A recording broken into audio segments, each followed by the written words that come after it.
Por eso pedimos refuerzo total.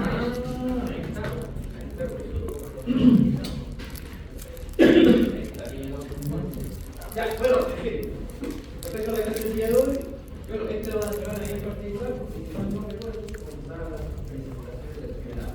No. ¿Ahora?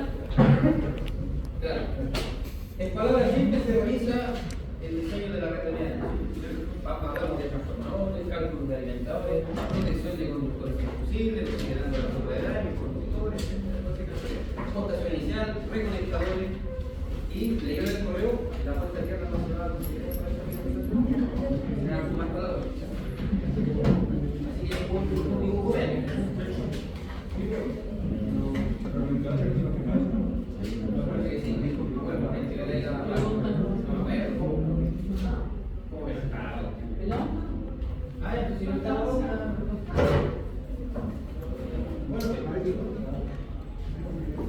Vamos a dividir la clase en dos bloques, chiquillos, ¿ya? Primer bloque, vamos a pasar por la manera, tomando un poco de lo que No, nosotros mismos ya vimos la sala eléctrica. celda. La celda. Ya, hagamos un resumen.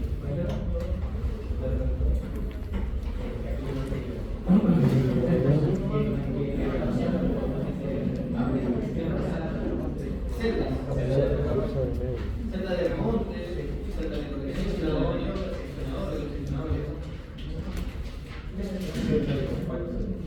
todo compacto ahí. Vamos, chiquillos, comenzamos con la clase.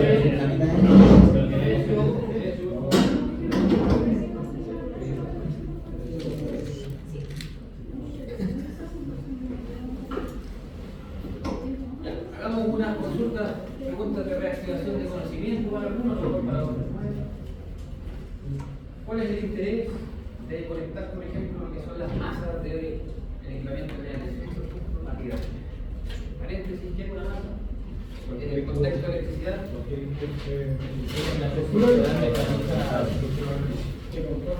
aquí la parte del vocabulario técnico, ¿verdad? Masa. Ojo en el contexto de los sistemas eléctricos, en otro contexto de los sistemas eléctricos. Masa, ¿qué era masa?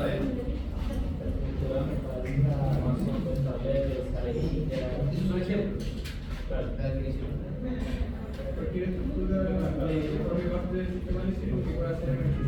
Cualquier estructura metálica, muy bien, que forme parte del equipamiento de los sistemas eléctricos y que en condiciones normales de operación no se encuentra energizada, pero frente a una condición de falla. ¿Qué tipo de falla específicamente? Falla de aislación, muy bien. Esa carcasa, esa masa puede quedar electrificada, por lo tanto, eso es una masa. Y las masas quedan energizadas por una falla que puntualmente se llama falla de aislación. ¿Sí?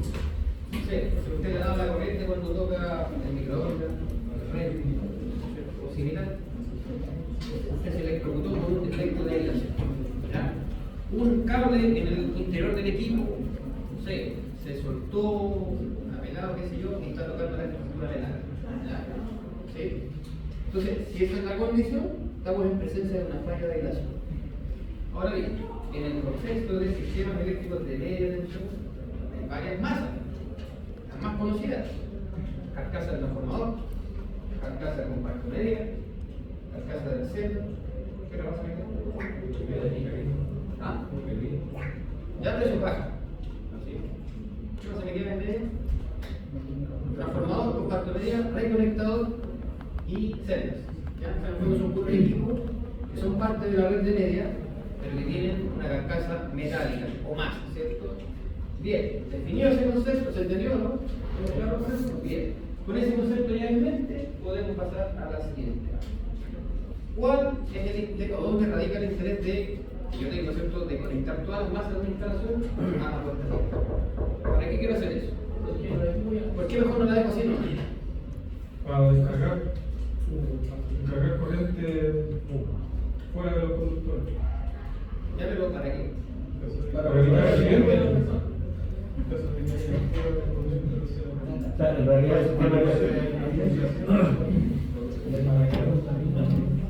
En realidad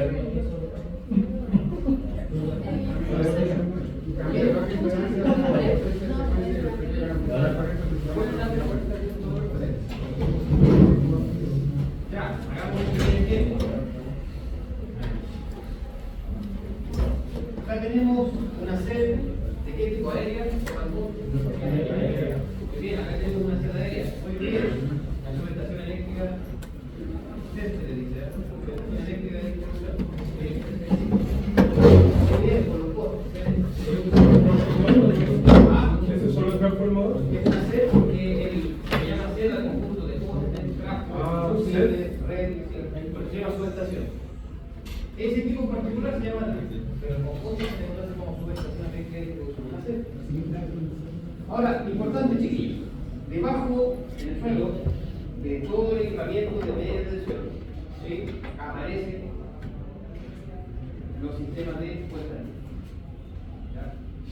Y ojo, no se llama sistema de puesta en tierra así de cerca, sino que este sistema de puesta en tierra que está debajo del equipamiento de media tensión se llama sistema de puesta en tierra, pero de alta tensión. Vulgarmente le dicen malla de alta, ¿ya? Pero no se llama malla de alta, es un sistema de puesta en tierra de alta tensión.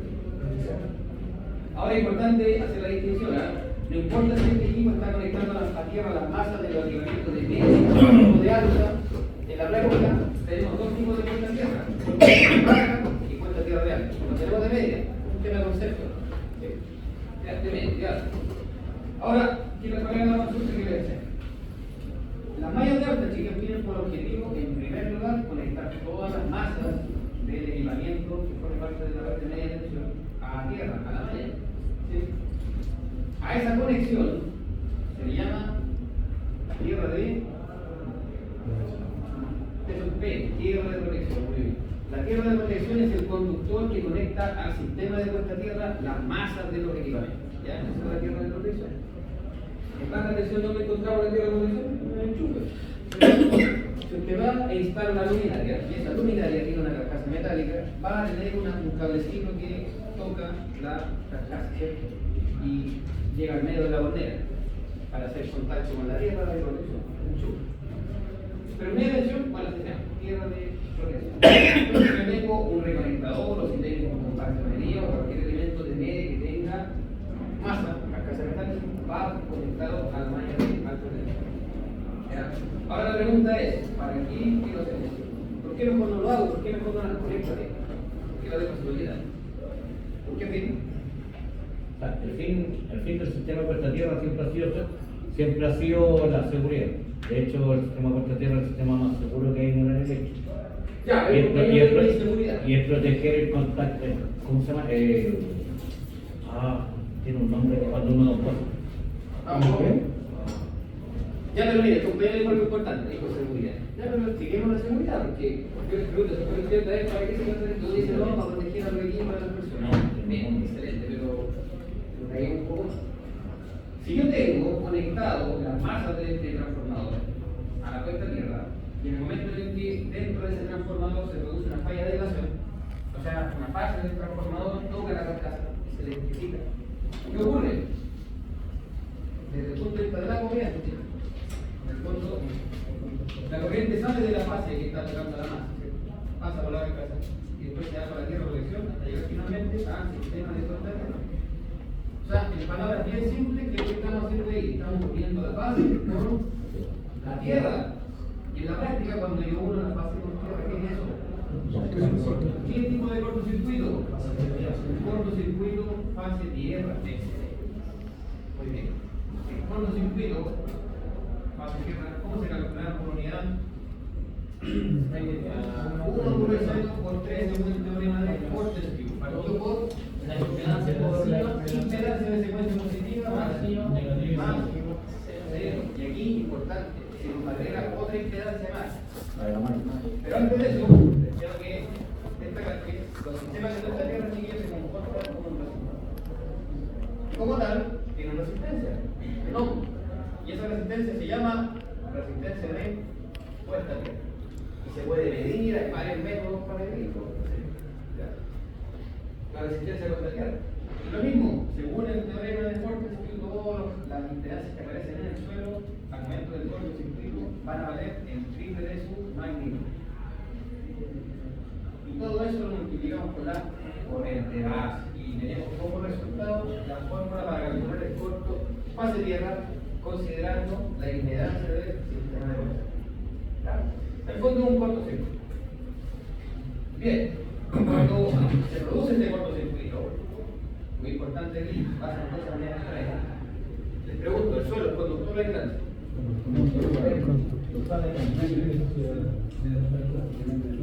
Depende del material. Depende principalmente del estado en que se encuentra el suelo. ¿Ya? Por ejemplo, un suelo solidificado, congelado, aislante, 100%. En cambio, un suelo que tenga una temperatura de más de los 0 grados es un suelo conductor. Y ahí es donde viene el tema, que hay suelos que son buenos desde el punto de vista eléctrico y otros que son más o menos, ¿cierto? Entonces ahí depende de qué número esté, cuántas minerales tenga, cuántas piedras tenga, etc. ¿Ya? También al suelo como llegar a un tipo de mantención. Sí, eso se llama el famoso helicogén. Es un tratamiento químico que se le da al suelo, uno, para mejorar la composición mineral, para retener humedad, y todo eso da como resultado un mejor suelo desde el punto de vista eléctrico. ¿Ya? En fin, entonces chiquillos, podemos concluir que el suelo es un conductor. Entonces, si yo estoy parado al suelo, en el fondo yo podría compararlo como si estuviera parado en una plancha metálica. ¿Ya? Entonces, ¿qué ocurre? Cuando la corriente se baja al suelo, el suelo se electrifica. Exactamente. Como está pasando una corriente por el suelo se electrifica. Así de simple. Empiezan a aparecer voltajes en el suelo. ¿Sí? Y esos son los voltajes que el sistema de puesta a tierra de alta tensión tiene por objetivo controlar. ¿A qué punto? Al punto en el que esos voltajes que aparecen en la superficie del suelo sean seguros para las personas que se encuentran, por ejemplo, en ese punto. ¿Sí? Esos parámetros los vamos a ver a continuación. Ahora, en cambio, si yo no tengo tierra, ese trapo, porque ya vimos si yo no tengo tierra y hay una fragmentación, vemos contigo lo que pasa, corto fase de tierra. ¿Ya? Paréntesis, si se produce un corto fase de tierra, ya vimos que se electrifica el suelo, que se yo, está bien. Y como es una corriente de cortocircuito, el fusible asociado a ese alimentador va a operar, obvio, una componente. ¿A qué tiempo? ¿Cómo puedo saber el tiempo que opera un fusible conociendo la corriente de cortocircuito? ¿Cómo lo hago? Muy bien, haciendo un análisis TCC con curva tiempo corriente. Me voy a la curva del fusible, ubico el cortocircuito y por eso tengo el tiempo. Ya, ¿qué pasa si no tengo puesta a tierra las masas? La carcasa se electrifica igual, ¿no? Sí. Claro, pero hay algún mecanismo que me avise. No, el mecanismo que tiene el sistema eléctrico de avisar a usted que hay una falla es que un fusible se funda. Es el único mecanismo que te avisa, así se comunica el sistema eléctrico. Si no está puesto en tierra, no vamos a provocar el corto fase de tierra. Por lo tanto, esa masa posiblemente se mantenga electrificada. ¿Hasta qué punto? Hasta que venga una persona, toque la masa y le dé la corriente. Posiblemente con resultado de... Entonces, por eso es tan importante tener todas las masas puestas a tierra. Si se electrifican y no están puestas a tierra, provoca un defecto en el sistema. Me avisa que algo pasa. Si no están puestas a tierra, no hay nada que me avise. Hasta que quede la joda. Profe, quería preguntarle si no está conectado a tierra, es más fácil que se produzcan arcos eléctricos también, por ejemplo, si por algo metálico que esté cercano, sí, claro, por ejemplo, si hay más humedad, salta el arco. Sí, porque queda al comenzar de la línea. Claro. Y en la línea no aparecen arcos eléctricos porque están tomados por aisladores. Eso queda también expuesto como sin aislación. Sí, puede hacer. ¿Ya? Entonces se entiende cuál es el propósito, ¿no? De poner a tierra las casas. En el fondo es para avisar que hay una falla. Si no tengo puesta a tierra las masas, nadie va a saber hasta que se dé la corriente. ¿Sí o sí? Bien. Vamos entonces ahora a estudiar lo que ocurre. Ya, mucha atención acá. Dijimos entonces, chiquillos, que el objetivo del sistema de puesta a tierra era controlar los voltajes que aparecen en la superficie del suelo cuando se produce un corto fase de tierra, ¿cierto? Pero más puntualmente, vamos a ver dos casos. Primero, electrofusión por voltaje de paso, o voltaje de paso, eso es P, o PLS de step, también se le dice. Ya bien, atención. Acá tenemos un muy buen ejemplo. Pero primero vamos a subir, vamos a rayar.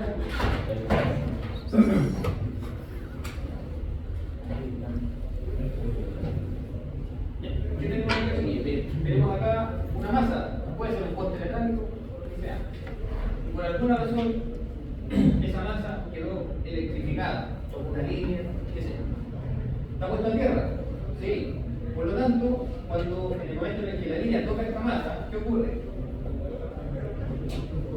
Muy bien, ¿qué corto? Bifásico, trifásico, bifásico, corto, circuito, fase tierra, muy bien.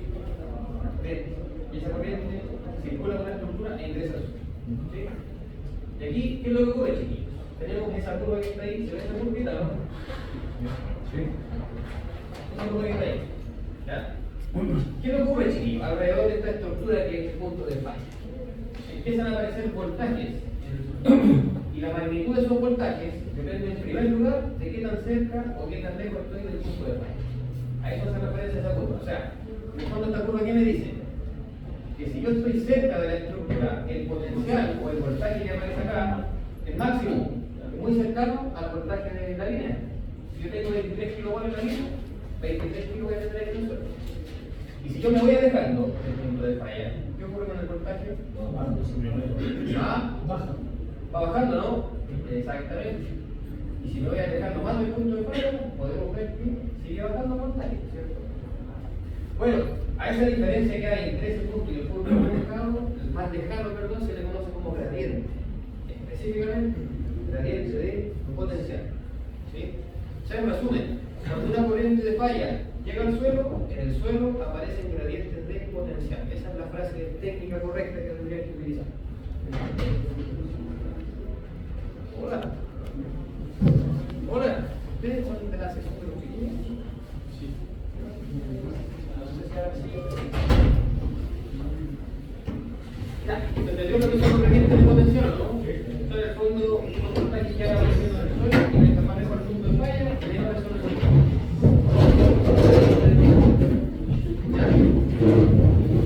ahora bien, esta curva que representa los gradientes de potencial también explica por qué los pajaritos cuando se paran en los cables no les dan la corriente.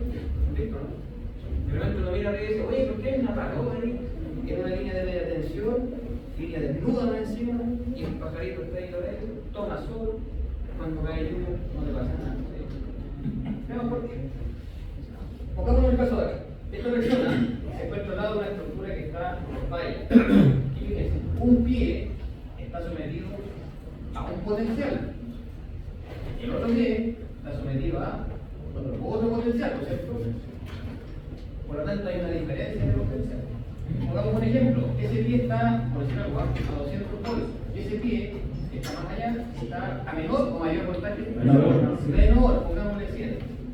La diferencia de potencial a la cual esta persona quedó sometida va a ser 200 menos 100. Por lo tanto, sería 100 volts.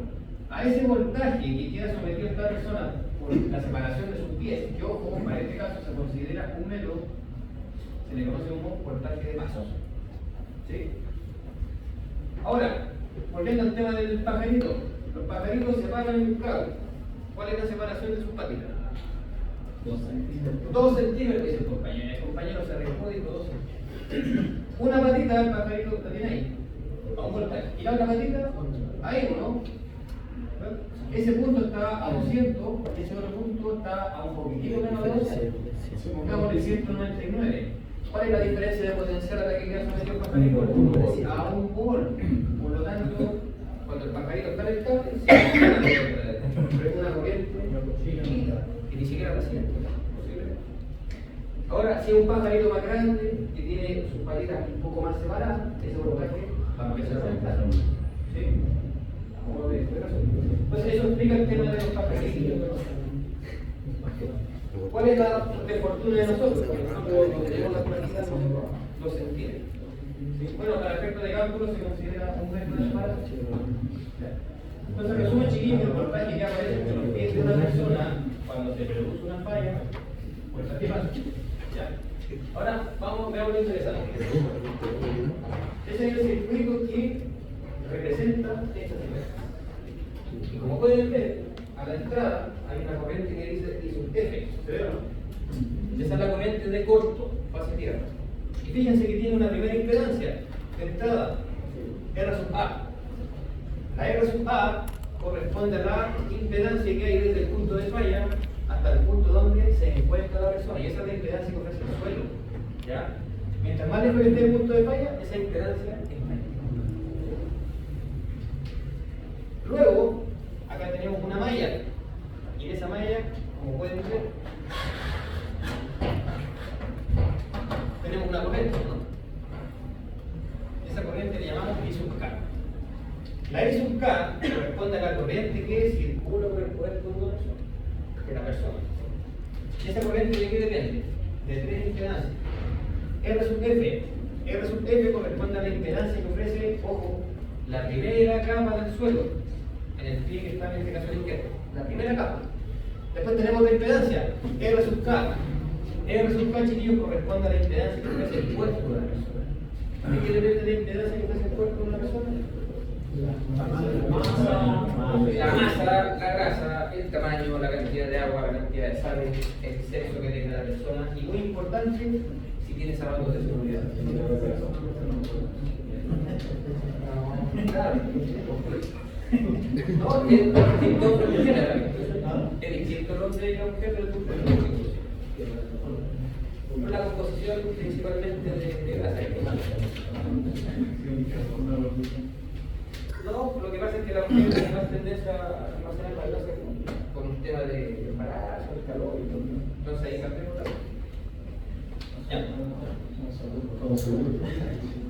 y después tenemos R sub F. Que R sub F, chiquillos, corresponde a la impedancia que ofrece la primera capa del suelo, pero en el otro pie. ¿Sí? O sea, en el fondo tenemos tres impedancias, que son las que van a decirme cuál finalmente va a ser la corriente que va a circular por el cuerpo de la persona. ¿Ya? Ahora bien, no sé si han visto subestaciones de poder, las que tienen transformadores de alta. A ver, ¿qué tienen en el suelo? Pasto, tienen tierra, gravilla. Muy bien. ¿Para qué tienen gravilla? La gravilla tiene por objetivo elevar R sub F. Y si elevamos R sub F, ¿qué pasa con I sub K? Disminuye. Y si disminuye la corriente que circula por una persona, disminuyen también los daños, ¿cierto? Los daños que sufre una persona por electrocución. Entonces, ese es el porqué, chiquillos, de que en todas las subestaciones de poder tenemos gravilla. Y además que la gravilla evita que se produzcan charcos de agua, drenados, etc. Ahora, la gravilla no es la única solución. No sé si los que fueron a la visita a la sala eléctrica el año pasado se acuerdan de que era el piso de la sala eléctrica del Boca. ¿De qué era? Exactamente, una losa del río. Entonces tenemos dos opciones de aumentar el RF. O le ponemos gravilla o ponemos una losa de por supuesto. Exactamente. Bueno, eso es un modo de resumen, chiquillos, que es el famoso voltaje de paso. Resumen, quiero estar más cerca, quiero estar más lejos. Ya, pero ¿cuál es el tramo? Yo no elijo eso. O sea, yo puede que esté paseando por ahí, y de repente un transformador, una falla de daño.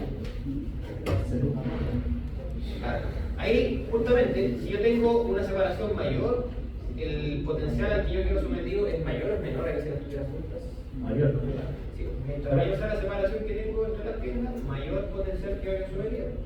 Entonces, como ahí dijo el compañero, si yo junto las piernas, ¿qué ocurre con la velocidad? Entonces, junto las patitas, ¿no? Si me voy alejando de la otra. Y no puede haber una patita, ni un solo pie. ¿Y el reticulado tiene que ver ahí o no? Claro, claro, sin nada que hacer ahí. Pero bueno, el asunto es eso, o sea, esas son las formas que yo tengo de. Buena pregunta, me dice, profe, si tengo botas eléctricas, ¿pasa igual la corriente?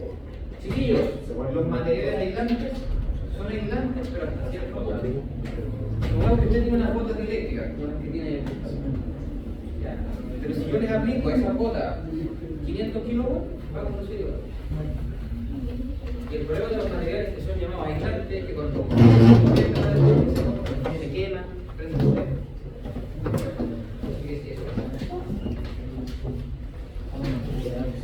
Eso con respecto al voltaje básico. Ahora, chiquillos, importante, la malla de alta tensión tiene por objetivo, en primer lugar, lograr que los voltajes de paso que aparecen en el suelo sean seguros para las personas. Ese es el primer objetivo que tenía la mañana. Vamos por el segundo objetivo. Segundo objetivo, vamos a ver otro caso. Ya vimos lo que es un voltaje de paso, ahora veamos lo que es un voltaje de contacto. La misma situación, permiso. La misma situación. Una masa, efecto a tierra, corto de tierra. Pero aquí la diferencia está en que la persona, justo cuando aparece ese efecto de negación, tenía una mayor vuelta de la masa, mientras que los pies tenían un solo. Ahí se crea un voltaje entre la mano y el pie. A ese voltaje se le llama voltaje de contacto. Y lo mismo, fíjense la curva de gradiente potencial. Me dice que el potencial es máximo cuando yo estoy tocando la estructura. O sea, este compadre queda sometido literalmente al mismo voltaje de la línea que tocó y que provocó la máquina. Y fíjense en el modelo circuital. ¿Tenemos impedancia de entrada? No tenemos impedancia de entrada. Y eso es bueno o malo desde el punto de vista de la seguridad. Es malísimo porque como tengo menos impedancia, más corriente. Y más corriente, más daño a la persona. Claro. Ahora fíjense, ¿qué impedancias tenemos? Solo dos en la malla. RK, que RK es la resistencia, perdón, la impedancia que usa el cuerpo. Y tenemos R sub F, que corresponde a la impedancia que ofrece la primera capa del suelo, pero eso dividido en dos. ¿Por qué? Porque una parte del cuerpo está en la estructura y la otra está en el suelo. Entonces, en el fondo, el bucle que se produce en un voltaje de contacto tiene mucha menos impedancia que el bucle que se produce en el voltaje de masa. ¿Sí? Por lo tanto, podemos concluir que la situación más desfavorable desde el punto de vista eléctrico es que me dé la corriente en esa situación. ¿Sí? Bien, sigamos por acá. Para completar con este tema, la malla de alta, además de tener por objetivo controlar los voltajes de paso, tiene también por objetivo controlar los voltajes de contacto. O sea, en el fondo, la malla de alta busca controlar los voltajes de paso y de contacto con el objetivo de llevar esos valores a valores que sean seguros para las personas. Eso es lo que hace puntualmente la malla. Que tiene que ver un poco con lo que ustedes dijeron al principio, o sea, algunos dijeron seguridad para las personas, pero más puntualmente, eso es la definición. O sea, la malla de alta tiene por objetivo controlar los gradientes de potencial que aparecen en el superficie de la. Ahora, hay algunas ecuaciones, chiquillos, que nos permiten determinar cuánto voltaje soporta una persona antes de caer en fibrilación ventricular. ¿Qué es la fibrilación ventricular?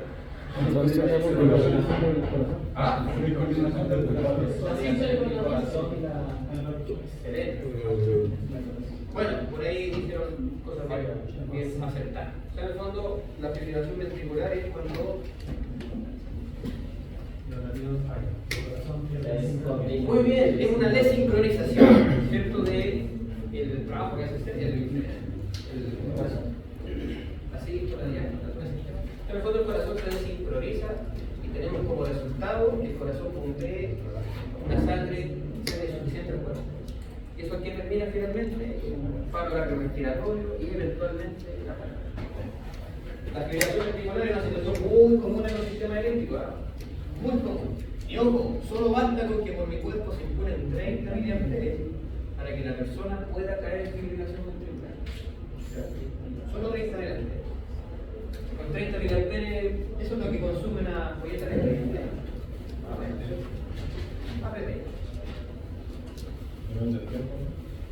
Claro, por otra parte también depende del tiempo posible. ¿Qué es lo que vamos a ver ahora? Bueno, en fin, chiquillos, a modo de resumen, la resistencia que ofrece el cuerpo de una persona adulta entre mano y mano, ojo, mano y mano, mano a mano, ¿a qué me refiero? Aquí, y el modelo circuital de esa falla, una impedancia que corresponde a la del brazo, en serie con otra impedancia que corresponde a los órganos aquí del brazo central, y otra impedancia del brazo derecho, ¿cierto? Y ABP, opresión a 1330 ohms, ABP. Mientras que el voltaje que ofrece una persona entre manos y pies, pero con eso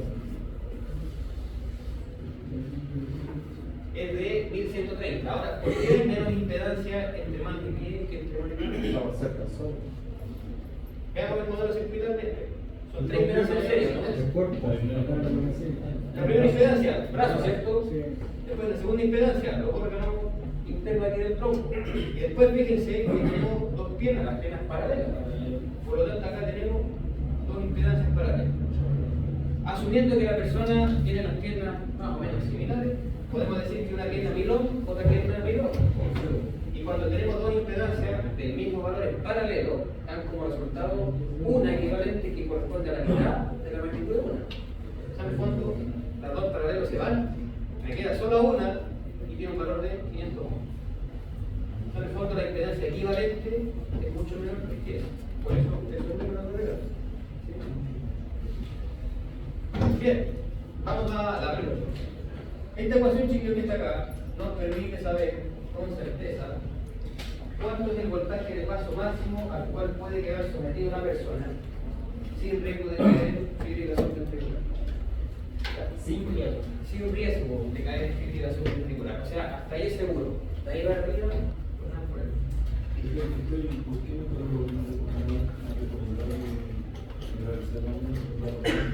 ¿Es una recordar de qué? ¿Es la calle? ¿Cómo por qué no?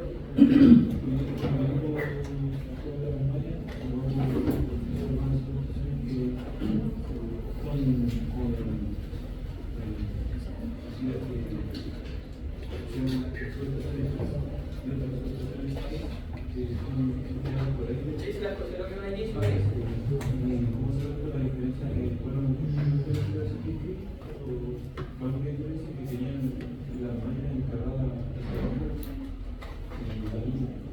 Electrodos verticales, ¿sí? Los electrodos verticales son para controlar también los voltajes de paso constante. No hace diferencia. O sea, la diferencia, tienen otra diferencia. Una X es una sujeción aislada en casa, en el S6, la otra es en aire. La diferencia está en que una sujeción compacta, pero igual opera con voltaje alto, por lo tanto es una luz, en caso de una falla. O sea, desde el punto de vista de la malla no hay diferencia. No hay.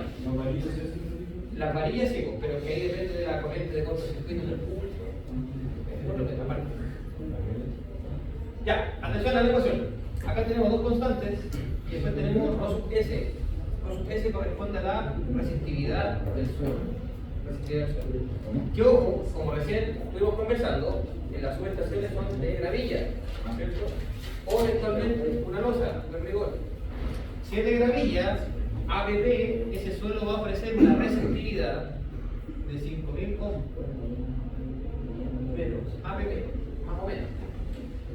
Y la T que está acá corresponde al tiempo de duración de la corriente de corto.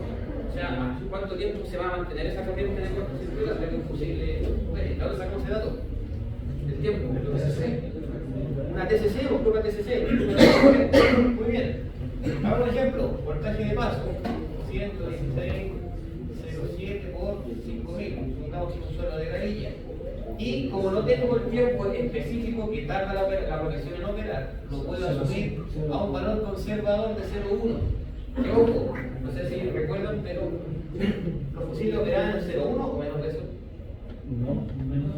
Menos, ¿no? Mucho menos. Entonces, por eso se le dice valor conservador, en el fondo, para aproximar. Recuerden que los sistemas eléctricos se diseñan considerando la posición. ¿Cuánto es?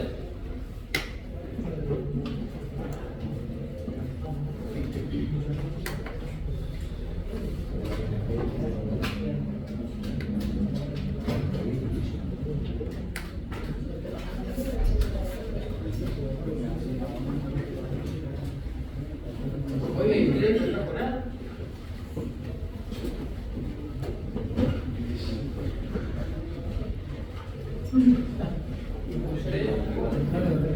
No trajo mochila. Se le quedó la mochila. Ya, lo calculo yo. Ya, yo lo calculo. 6,4.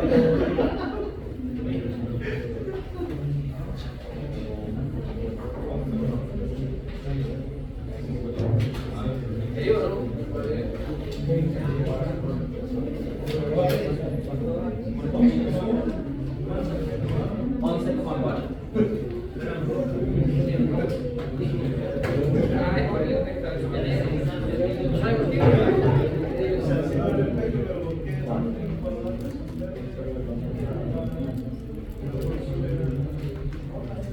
profesional, ¿no? O sea, acá en Chile en el sur se encuentra ¿ah? Tiene que ver con el tema de la también tiene que ver con eso. Ya, damos un acuerdo, ¿no? Sí. Listo. ¿Qué podemos concluir de esta ecuación? ¿Qué nos dice esta ecuación? Nos dice, oye, la persona aguanta máximo 11.4 kV sin sufrir fibrilación. Y usted me dirá, profe, ha ayudado la corriente con 20 millones de carreras. 11.4 debe doler más. Pero ojo, la persona soporta eso siempre y cuando ese voltaje se mantenga ese tiempo, 0,1 segundo, o sea, una pestaña. Pero recordemos que las protecciones son mucho más rápidas que eso. Así que no habría problema. Eso con respecto al voltaje de paso. Ahora, importante, con este número, con ese dato, una vez que yo diseñe mi malla de alta tensión y al momento que me toque calcular los voltajes que aparecen en el suelo, esos voltajes tienen que ser menores. Porque si son mayores a eso, la malla no es segura y no cumple con la normativa. La normativa dice que los voltajes que aparecen en la superficie tienen que ser menores a los voltajes de base de contacto que soporta una vez. O sea, en el fondo, hasta 11.4. Eso es lo que se mide cuando llamamos a Sí. Desde mi experiencia, los voltajes que aparecen en la superficie van desde 2 a 6 kilovolts, más o menos, APT. Entonces, si mi malla genera 6 kilovolts de voltaje de superficie y las personas aguantan 11.4, puede decir que la malla es segura. Es donde viene lo que dijeron ustedes, que la malla tiene por objetivos, de seguridad de las personas. ¿Qué diferencia práctica me provoca la distancia que está cerrada? La profundidad. La profundidad. Sí. Bueno, eso tiene que ver con el modelo matemático de cada sistema de tierra. Pero respondiendo un poco a su consulta, con la distribución de corrientes, con la impedancia que ofrece el suelo. Sí, claro, al estar más abajo tengo más terreno entre la malla Tengo más impedancia. Sí, me aumenta De ahí también un poco la distribución de los potenciales. Hasta cierto punto es beneficioso. Eso da para tiempo de eso. Ahí van a ver los modelos matemáticos. ¿Y qué es lo que me permite la norma, el rango de la norma? 0,05.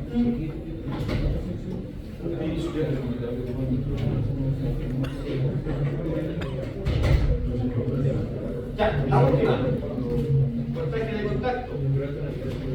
Esa ecuación, chiquillos, nos permite calcular el voltaje de contacto máximo al cual puede quedar sometida una persona sin caer en irritación ventricular. Supongamos que estamos al mismo suelo.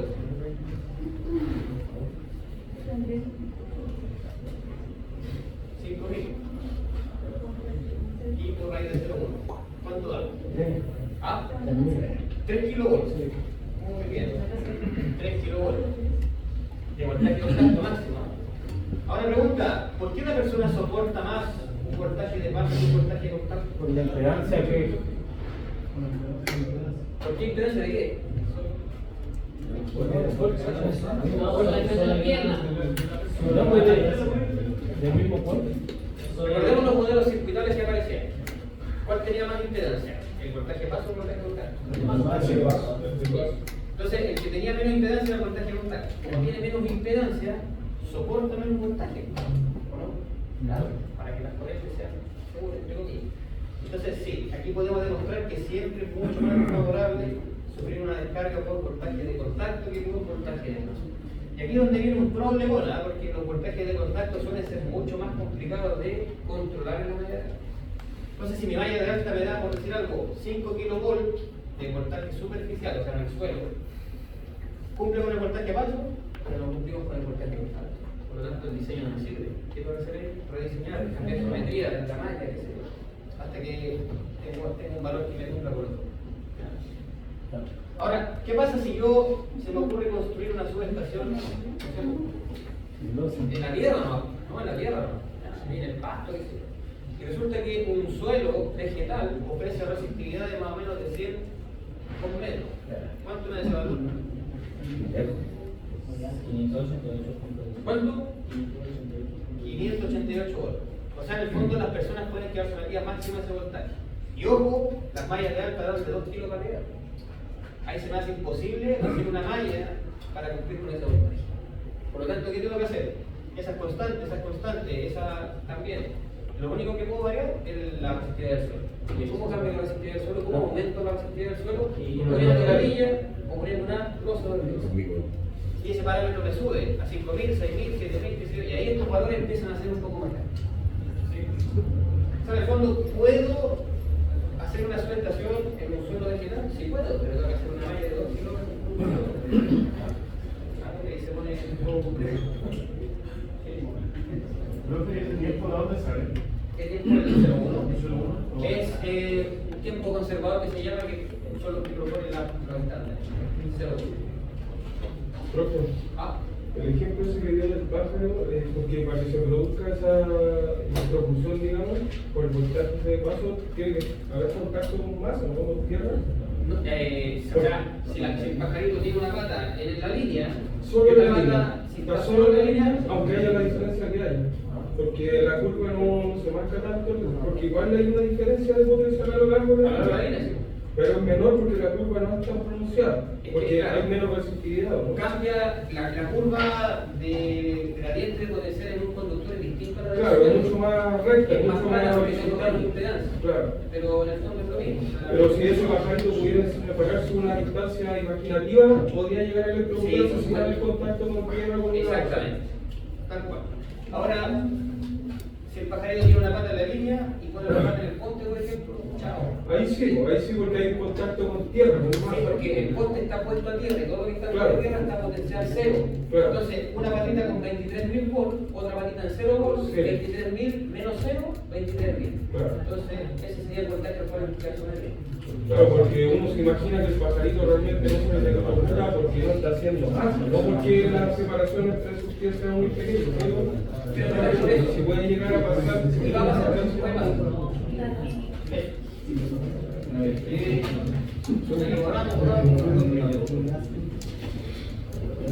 Ya, y lo último que vamos a ver, la ecuación de Tal-Ciel. Ahí dice Tal-Ciel. ¿Sí? Bueno, Tal-Ciel era un profesor. ¿Cómo? Muy bien. Ah, ya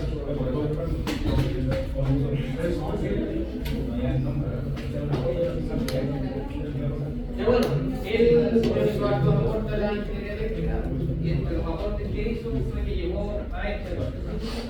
Esa ecuación es muy interesante porque me permite saber, si es cierta, cuánta corriente soporta una persona y por cuánto tiempo antes de caer en fibrilación ventricular. Entonces, ¿qué podemos destacar de esta ecuación? En primer lugar, el daño que sufre una persona por electrocución depende, primero, de la corriente que circula por el cuerpo, y en segundo lugar, y muy importante, del tiempo de exposición. ¿Sí? ¿Qué tiempo está ahí pegado electrocutando? Hagamos un ejemplo. Por esa cosa, ¿cuánto tiempo dura una persona sin caer en fibrilación ventricular cuando por su cuerpo está circulando una corriente de 2 amperes?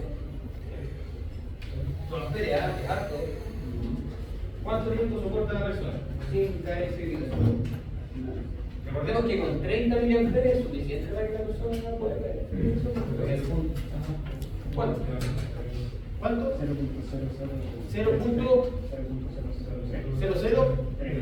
0.003 segundos. Es muy raro encontrar una protección que tenga ese tiempo real. ¿Qué podemos concluir? Que si llegan a pasar 2 amperes por la persona, lo más seguro es que se muere. Exactamente. Ahora, ¿cómo pueden pasar 2 amperes por una persona? ¿Han visto videos de gente subiéndose a la torre de alta? Ya, una torre de alta puede ser. Las torres de retención parten de los 110 kilos. Las torres de alta, estamos hablando de las más grandes, 110 kilos, 220, perdón, 230, y después de 230, las que son de colores rojas, de 500 kilos son de alta retención. A las rojas son de 500 kilos. 500 kilovolts. ¿Cuál es la impedancia entre mano y pie de una persona? Ya, entre mano y mano. 2630. 2000. 630. Y sumámosle que tenía guantes de eléctrico. Los guantes de eléctrico ya andaban en una simple conservadora, 15 kilómetros. ¿Qué corriente da? ¿Cuánto? 0,21. ¿Estás seguro?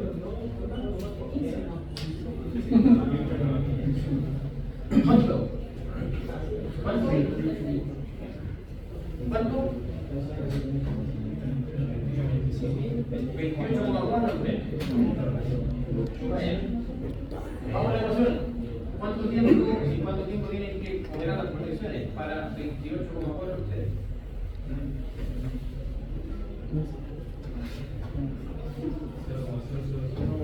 ¿Cuánto cero? 0,4. No hay ninguna proyección que opere ese. Por lo tanto, la distribución en la red de alta, resultado de cuánto, pero totalmente asegurada de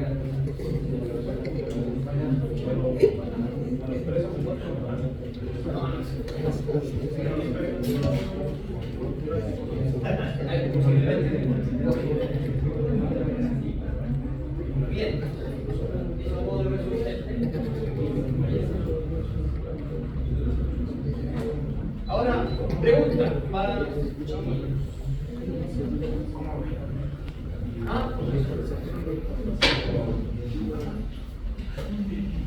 bueno, recordemos, chiquillos, que las mallas de alta, ¿dónde se tienen que ubicar? Siempre debajo de todos los lugares donde se encuentra equipamiento de media tensión. Por ejemplo, si tengo una sala eléctrica que tiene un transformador, debajo de este transformador tiene que haber una malla de alta. ¿Cuál es el objetivo de la malla de alta? A ver usted. No sé, pues dígame usted. ¿Cuál es el objetivo de la malla de alta? Es reducir la diferencia potencial de la calidad. ¿Estamos ahí? Por ahí va.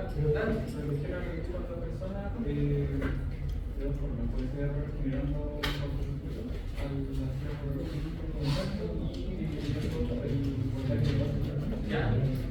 Controlar los voltajes de paso. Bien, súper bien. En resumen, ¿cuál es el objetivo de una malla de alta? Controlar los gradientes de potencial diferencial de la superficie. Específicamente, ¿qué gradientes? Los voltajes de contacto y los voltajes de paso. Ese es el objetivo de una malla. Ahora, en una malla de baja tensión, tenemos dos cables. Uno que es la tierra conexión. Ya sabemos que la tierra conexión es la que pone a tierra las masas, ¿cierto? Y tenemos la tierra servicio. Y la tierra servicio pone a tierra el neutro de la instalación. En una malla de alta no tenemos tierra servicio. ¿Por qué no? Porque en una red de media no tenemos cable de neutro, solo tenemos RST. Pero una distribución, porque en algunas sí hay. ¿Y cuál? Hay algunas conexiones en estrella, por ejemplo, donde ¿En se medio? neutro. ¿Sí o no? ¿No? ¿Ninguna? Tiene que ser un caso muy específico. Demasiado específico, pero si hablamos de distribución, todos los Aquí por eso digo distribución, pero la industria de repente en algunas maquinarias lo sacan, creo, por si se cae en una fase para que no se pierda el Lo que funcionamiento sí puede total. ser, por ejemplo, es que tengamos un motor. Claro, un motor, por ejemplo, el recuerdo por si se pierde una fase. O por ejemplo, sí, un motor puede ser, pero con neutro y neutralizado, o sea, pero es como un caso muy específico. Porque sin neutro se cae una fase y se pierde ese neutro flotante, por lo tanto se pierde todo, ¿no? ¿Cómo puede quedar? ¿Cómo? ¿Sin neutro? Pues no, por ejemplo, en un sistema de triángulo, ¿Ya? donde se genera un neutro flotante, ¿no es cierto? ¿Qué es un neutro flotante? No sabía si el Neutro flotante se dice concepto. cuando el neutro está puesto a tierra, pero atrás tiene impedancia. No cuando no está el cable No, eso físico. se llama neutro flotante. Ah, Eso ya. es desconexión de neutro. El neutro flotante es cuando está puesto a tierra el neutro, pero atrás tiene impedancia. Eso se llama neutro flotante. Ah, ya tengo, entonces era ese error de no sé. Sí. Ahora, la conexión triángulo no tiene nada que ver, así que no tiene eso que... No, porque a la versión extraña uno sí puede agregar los Todo neutros. lo que quiera. Claro. Todo lo que quiera. Ya bueno, en fin, les decía. Pregunta, a ver, para los muchachos. ¿Sabemos que esto es un sistema puesta a tierra? Sí. Específicamente, ¿qué sistema puesta a tierra? ¿Cómo se llama? Una malla, ¿no es cierto? Una malla con reticulado, así se llama ese sistema puesta a tierra. ¿Por qué tiene esa forma? Con reticulado, malla con reticulado. Porque distribuye la ¿se acuerda? Estos sistemas de tierra no tienen esa forma porque sí. La corriente de corto fase tierra va entrada, ¿cierto? Llega a este punto y aquí lo encontramos pero con una cachada enorme de nodos.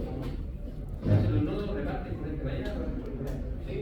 Por lo tanto, como ustedes podrán ver, en ninguna parte de los registros vamos a tener la corriente que vamos a tener fracciones de ella, ¿no? ¿Y qué ganamos con eso? Con tener puras fracciones de la corriente.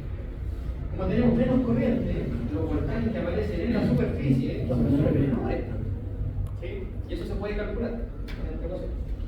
Ahora, ¿qué pasa si yo, por ejemplo, pongo en vez de una malla como una barra Cooper? ¿Ya? ¿Por eso la barra Cooper? Sí. Muy utilizada. Entra por ahí la corriente falla. Y la corriente falla no tiene para dónde irse, se va a llevar en el suelo. ¿Y qué va a ocurrir? Genera gradientes. Y aquí la única forma que tengo de salvarme es si yo esté lo suficientemente lejos de la barra. Si yo estoy cerquita, chao. Acá en cambio, puedo sobrevivir. Si estoy cerca. Porque como las corrientes son menores, el voltaje que aparece no tiene tan influencia. Cuando hablas de cerca, puedes estar encima. Sí, literalmente, exacto.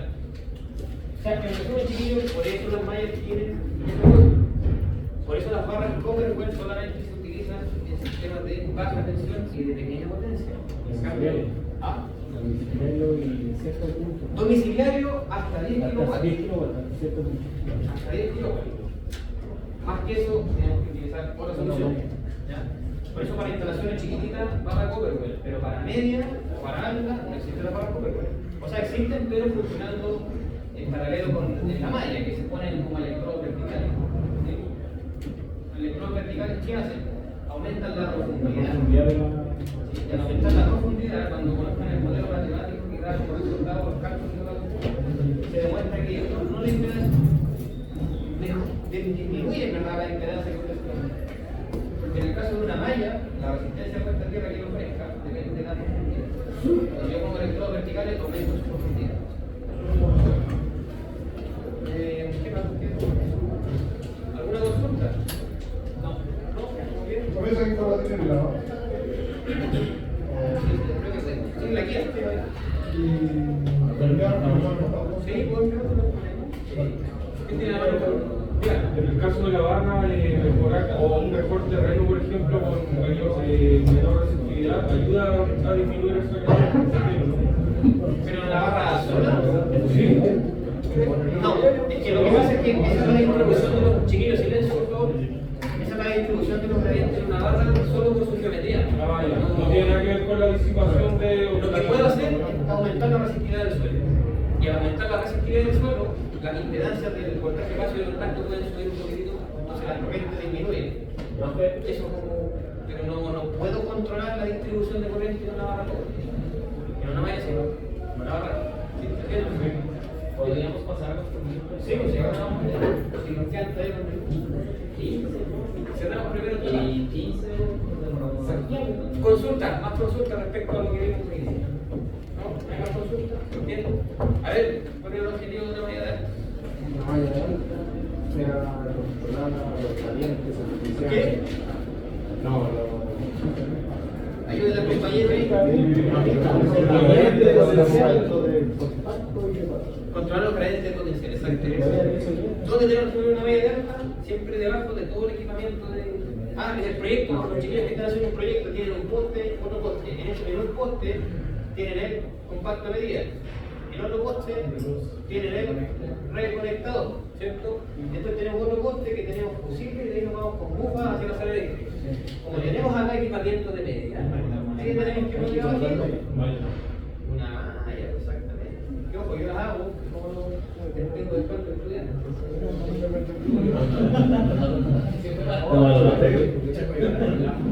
Ya, llegamos a la sala eléctrica.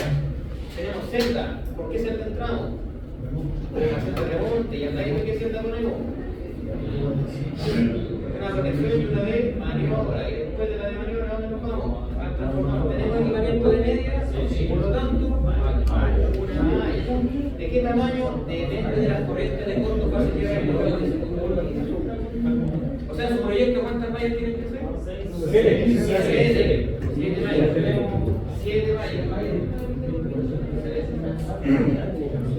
Una malla para la radiación inicial y las 6 mallas para la radiación. Pero estamos hablando de proyecto de ellos. Con los postes que están